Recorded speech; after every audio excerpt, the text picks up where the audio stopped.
आज हम दोनों फिर से एक नए योग के साथ। उसका नाम है भस्त्रिका प्राणायाम। भस्त्रिका प्राणायाम कैसे करते हैं, उसके लाभ। प्राणायाम को कैसे करना है ये हम आपको बताते हैं। भस्त्रिका प्राणायाम प्रमुख तरह से 3 प्रकार से होता है।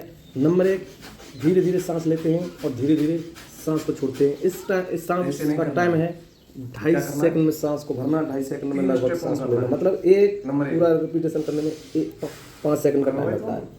फिर ये प्राणायाम इसलिए किया जाता है भस्त्रिका, जैसे हम सामान्य रूप से जो हम सांस लेते हैं अपनी आम बोलचाल में रहन सहन में, वो सिर्फ हम 400 से 500 ml सांस अपने फेफड़ों को दे पाते हैं। लेकिन जब हम भस्त्रिका प्राणायाम करते हैं तो 4000 से 5000, 5000 से 8000 ml तक अपने फेफड़ों में और अपने शरीर में श्वास भरते हैं, जिससे कि हर सेल्स के पास ऑक्सीजन पर्याप्त रूप से जा सके और फेफड़े कभी सिकुड़े नहीं।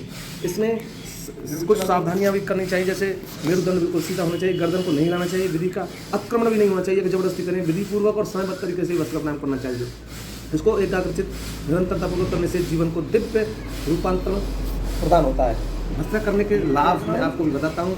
ये पूरे शरीर को ऑक्सीजन पहुँचाता है, सभी पाचन अंगों और चयापचय को उत्तेजित करता है, शरीर को गर्मी पैदा करता है तथा शरीर को ऊर्जा से भर देता है सभी दोषों में। जैसे हमको पता है कि हमारे शरीर में 3 दोष होते हैं, वात, पित्त और कफ।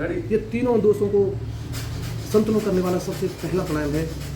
सुबह उठकर फ्रेश होने के बाद अगर आदमी मनुष्य कोई भी 2 से 3 मिनट भस्त्रिका प्राणायाम कर लेते हैं तो आपको, जैसे जिम वाले करते हैं प्री वर्कआउट, पोस्ट वर्कआउट और एनर्जी ड्रिंक वगैरह लेते हैं, उसकी कभी जरूरत नहीं पड़ेगी। आप जिम जा रहे हैं, आप रनिंग कर रहे हैं, तो 2 से 3 मिनट, हो सके तो 5 मिनट अगर आप भस्त्रिका प्राणायाम करेंगे तो शरीर को पूरी रूप से ऊर्जा का संचार हो जाता है।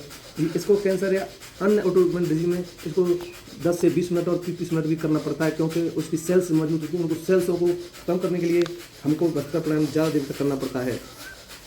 नॉर्मल ब्रीदिंग में 400 से 500 ml में आपको बता चुका हूँ, ऑक्सीजन नहीं हमारे फेफड़े निर्वहन कर पाते हैं। और जब हम डीप ब्रीदिंग करेंगे तो 5000 से लेकर 8-10 हज़ार तक ml तक ऑक्सीजन मिलता है।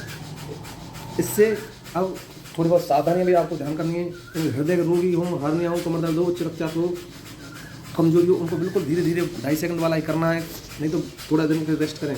जो बिल्कुल जवान है उन्हें तेज़ गति से करना है, 100 से 500 बार तक करते रहो, कोई दिक्कत नहीं है। रोजाना 100 बार सिर्फ 1 मिनट में हो जाए तो आपके पास 1 मिनट का टाइम तो निकालना ही पड़ेगा।